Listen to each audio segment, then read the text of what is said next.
Hello students of class 6. We are here in science class and we are having a study about the source of vitamins.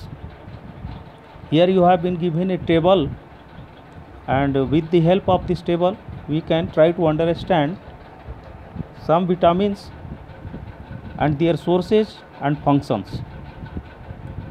Serial number 1 vitamin A. Vitamin A की प्राप्ति हमें कहाँ से होती है? Green leafy vegetables, carrots, fish liver oil.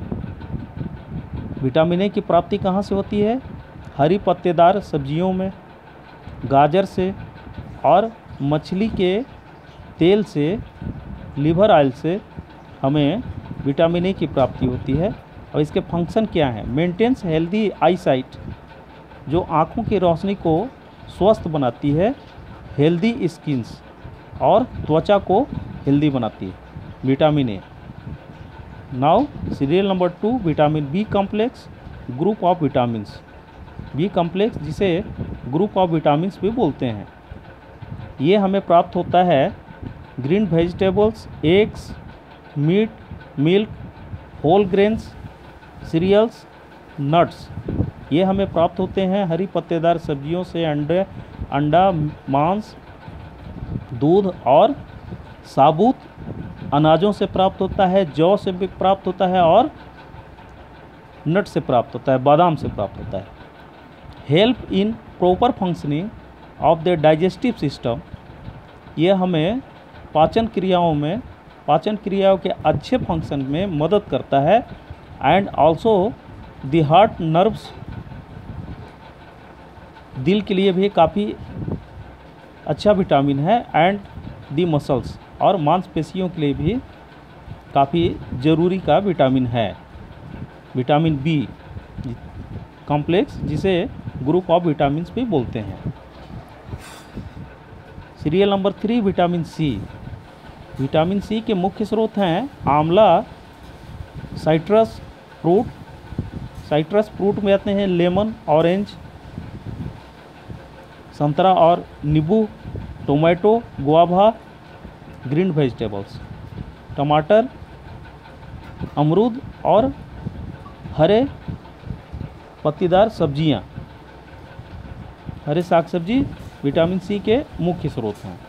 Necessary for keeping teeth and gum healthy, इसकी आवश्यकता हमें दांतों को मजबूत रखने में होता है। It helps body to fight against diseases, और यह हमारे शरीर को रोगों से लड़ने की ताकत प्रदान करता है। यानी कि इम्यूनिटी पावर को बढ़ाने का सबसे मुख्य स्रोत और अच्छा स्रोत विटामिन सी को माना जाता है, जो आंवला, नींबू और संतरा से प्राप्त होता है, टमाटर, गुआवा से प्राप्त होता है और हरे साग सब्जियों से हमें मिलता है। Serial number 4 vitamin D. Vitamin D के मुख्य स्रोत हैं milk, egg yolk, fish liver oil, butter, fish. Vitamin D is also prepared in the body when the skin is exposed to sunlight. Vitamin D के मुख्य स्रोत हैं सूरज के प्रकाश, दूध, अंडा, फिश लिवर ऑयल, मक्खन और मछली। ये विटामिन डी के मुख्य स्रोत हैं, और सूरज की रोशनी से भी हमें विटामिन डी की प्राप्ति होती है। Essential for normal growth of bones and teeth, यह जरूरी है एक साधारण वृद्धि करता हुआ हड्डियां और दांतों को कायम रखने में, हड्डियों और दांतों को कायम रखने के लिए इस विटामिन डी की आवश्यकता पड़ता है। Here you will get know about minerals, खनिज लवण। Minerals are nutrients required by our body for its proper functioning, normal growth and good health। अपने अच्छे स्वास्थ्य के लिए, एक वृद्धि करता हुआ बच्चों के विकास के लिए और शरीर को एक प्रॉपर फंक्शन में काम करते हुए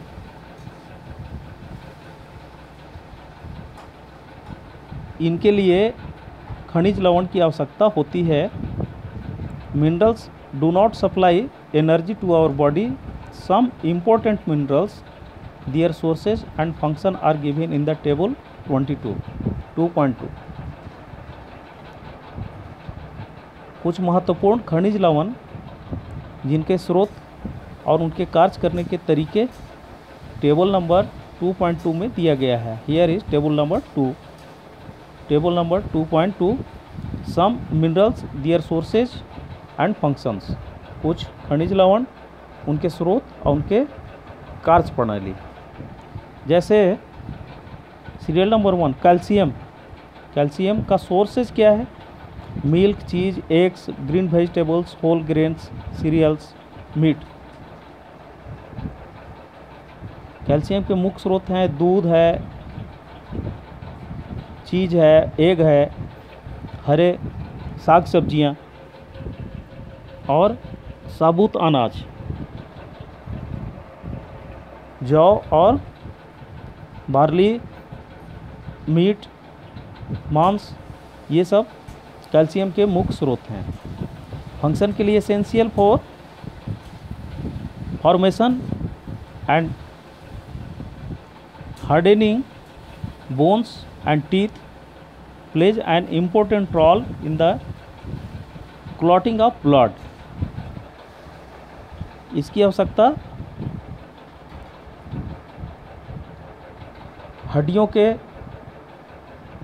हड्डियों को हार्ड रहने में और दांतों को कामयाब रहने में इसकी आवश्यकता होती है। और इसका सबसे महत्वपूर्ण रोल ये है कि किसी कारण से चोट लगने के वजह से या जैसे भी जब शरीर से ब्लड बाहर गिरने लगता है, ये उस ब्लड को रोकने में सहायक होते हैं। यानी कि कैल्शियम की मौजूदगी शरीर से निकलता हुआ रक्त को रोक सकता है। इतने लोग ऐसे होते हैं जिनका रक्त नहीं रुकता है, ऐसे लोगों को ज़्यादा क्षति पहुंचता है। और कुछ लोगों का थोड़ा सा खून बहने के बाद ऑटोमेटिक स्टॉप हो जाता है, तो उनके शरीर में कैल्शियम की मात्रा ज़्यादा है। इसका मतलब देखिए सीरियल नंबर 2 फास्फोरस। फास्फोरस का मुख्य स्रोत है मिल्क, चीज़, ग्रीन वेजिटेबल, बाजरा, नट्स, लीवर, रागी। इसके मुख्य स्रोत हैं फास्फोरस के दूध, हरे साग सब्जी, चीज़, बाजरा, बादाम, लीवर, ये सब फास्फोरस के मुख्य स्रोत है। इसका फंक्शन क्या है? Formation of strong bones and teeth. शरीर में मजबूत हड्डियों और टीथ का, दांत का निर्माण करना। Serial number 3 iodine. Iodine iodized salt, sea food, green leafy vegetables. Iodine के कमी से घेगा रोग होता है। Let us know about it in forward chapter. Here serial number 3 iodine. Iodine का मुख्य स्रोत क्या है? आयोडाइज्ड साल्ट, नमक जो आयोडाइज्ड हो।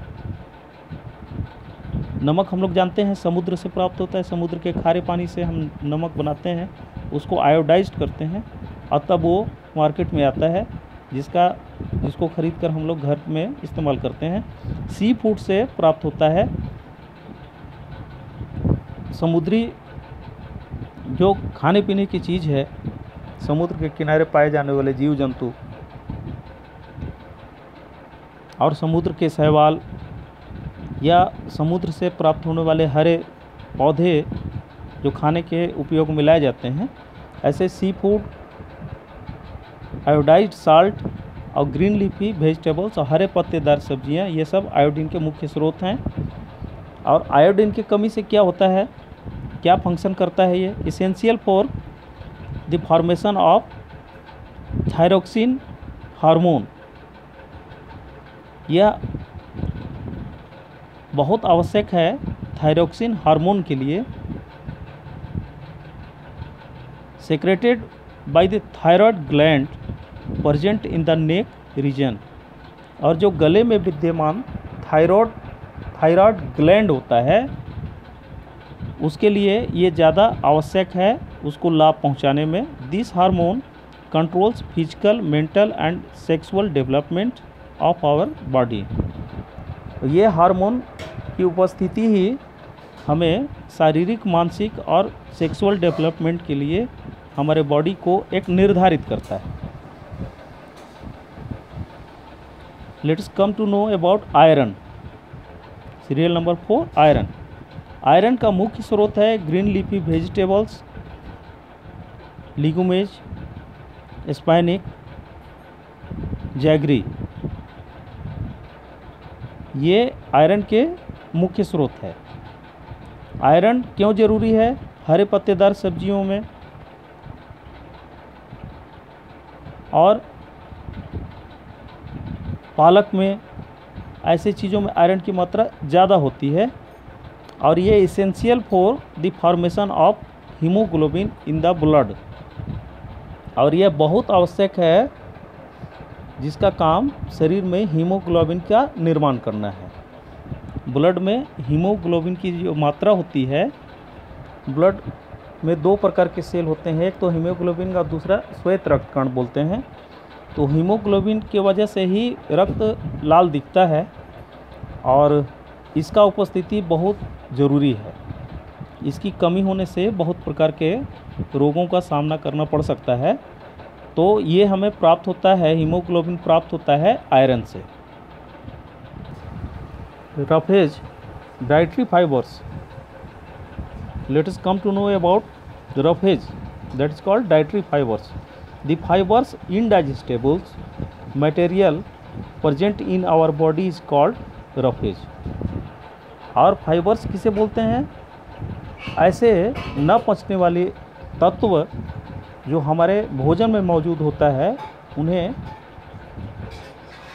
रफेज बोलते हैं, डाइटरी फाइबर्स बोलते हैं। Roughage does not provide any nutrient to our body. Roughage किसी भी प्रकार से हम लोगों को बहुत ज़्यादा शक्ति प्रदान नहीं करता है। Roughage helps us in the following veg. लेकिन ये रफेज, ये फाइबर्स हम लोगों को निम्नलिखित तरीके से हमारे शरीर को फ़ायदा पहुंचाता है। Roughage aids bulk to the food. Roughage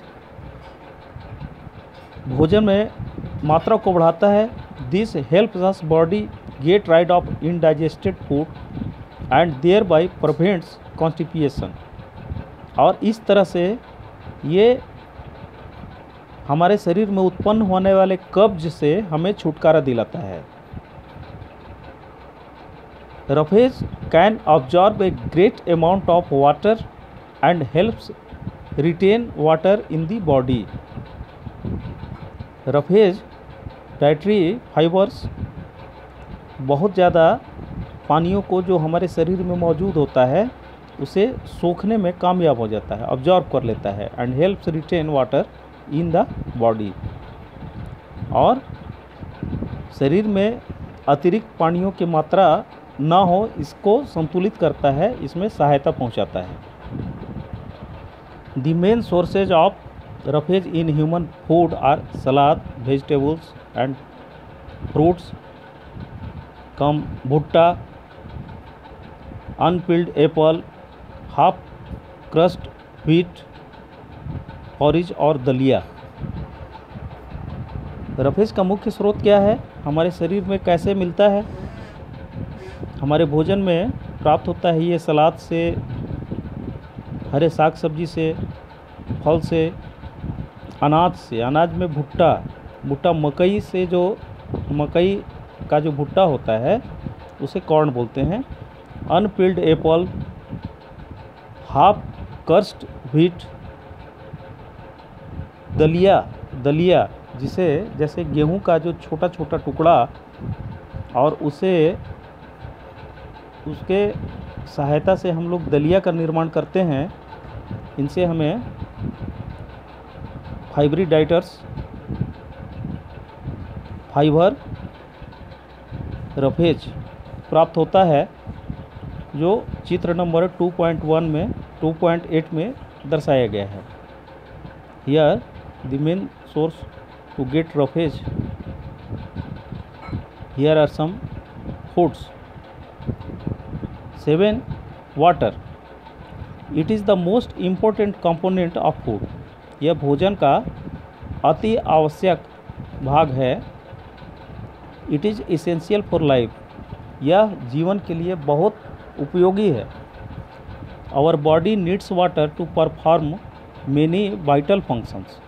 हमारे शरीर को बहुत से ज़रूरी काम करने के लिए जल की आवश्यकता पड़ता है।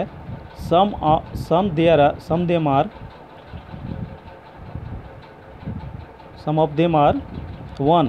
It transports substances and nutrients inside our body। यह हमारे भोजन में मौजूद घटक और सामग्रियों को हमारे शरीर के दूसरे हिस्सों में पहुंचाता है। It regulates the temperature of our body by sweating, और पसीना बहने के माध्यम से यह हमारे शरीर के तापमान को संतुलित रखता है। It helps our body absorb nutrients from the food we eat, और यह जल हमें सहायता पहुंचाता है कि जो भोज्य पदार्थ हम लोग खाते हैं उसमें से शक्ति को, एनर्जी को कैसे अलग किया जाए, एनर्जी को कैसे संचित किया जाए, इसमें जल हमें बहुत सहायता पहुंचाता है। Our body needs about 2-3 litres of water every day. हमारे शरीर को लगभग 2 से 3 लीटर पानी की आवश्यकता प्रतिदिन पड़ता है। Most of the water needed by our body comes from plain drinking water. ज़्यादातर हम लोगों के शरीर में जो हम लोग प्लेन ड्रिंकिंग वाटर प्रतिदिन पीते हैं उसकी आवश्यकता पड़ती है। And beverages like T and coffee, और चाय और कॉफ़ी से भी प्राप्त होने वाले जल हमारे शरीर में मौजूद होता है। We also get water from most food items we eat, और जो हम लोग भोजन करते हैं उस भोजन के द्वारा भी बहुत सा जल हमें प्राप्त होता है। For example fruits, vegetables, meat and fish provide some quantity of water to our body. जैसे कि हम लोग उदाहरण के लिए फल खाते हैं, सब्जी, मांस खाते हैं, मछली खाते हैं, तो इसमें मौजूद जो जल होता है वो ज़्यादा से ज़्यादा मात्रा में हमारे शरीर को मिल जाता है। Excessive loss of water from the tissues of the body is called dehydration. ज़्यादा पानी का अगर ज़्यादा मात्रा में नुकसान हो गया हो, कम अगर बॉडी को कम प्राप्त हो रहा है, तो tissues of body is called dehydration. अगर हमारे बॉडी को ज़्यादा जल ना मिल पाए तो इसमें डिहाइड्रेशन, पाचन संबंधी तकलीफ़ों का होना अति आवश्यक है। Diarrhoea and vomiting cause dehydration. Dehydration की वजह से डायरिया हो जाता है और वोमिटिंग भी हो सकता है, उल्टियाँ भी हो सकती हैं। Dehydration causes loss of salts and leads to weakness in the body. Dehydration में नमक की कमी हो जाती है शरीर में और पेशेंट को काफ़ी कमज़ोरी महसूस होने लगता है। One should drink enough water to prevent dehydration. इसीलिए किसी को भी ज़्यादा से ज़्यादा पानी का सेवन करना चाहिए जिससे डिहाइड्रेशन से बचा जा सके। टू ट्रीट डिहाइड्रेशन, डिहाइड्रेशन के इलाज के लिए oral rehydration solution ORS, what is the full form of ORS? Oral rehydration solution is used. Dehydration के उपचार में ORS का घोल दिया जाता है, और ORS का फुल फॉर्म क्या है? Oral rehydration solution. It is available free of cost at primary health centre. यह प्राथमिक स्वास्थ्य केंद्र पर फ्री में उपलब्ध होता है। ORS can be prepared at home by mixing 4 spoons of sugar. ORS का निर्माण हम लोग घर पर भी कर सकते हैं, जिसमें 4 चम्मच चीनी और 1 स्पून ऑफ साल्ट, 1 चम्मच नमक and a few drops of lemon juice in A litre of water. 1 litre पानी में जब 4 चम्मच चीनी, 1 चम्मच नमक और नींबू का 2-4 बूंद, कुछ बूंद नींबू का जब उस पानी में मिलाकर 1 लीटर पानी में मिलाकर रख दिया जाता है, तो this mixture is available at chemist shops also. यही मिक्सचर जो है ना, वो मेडिकल स्टोर में भी उपलब्ध होता है।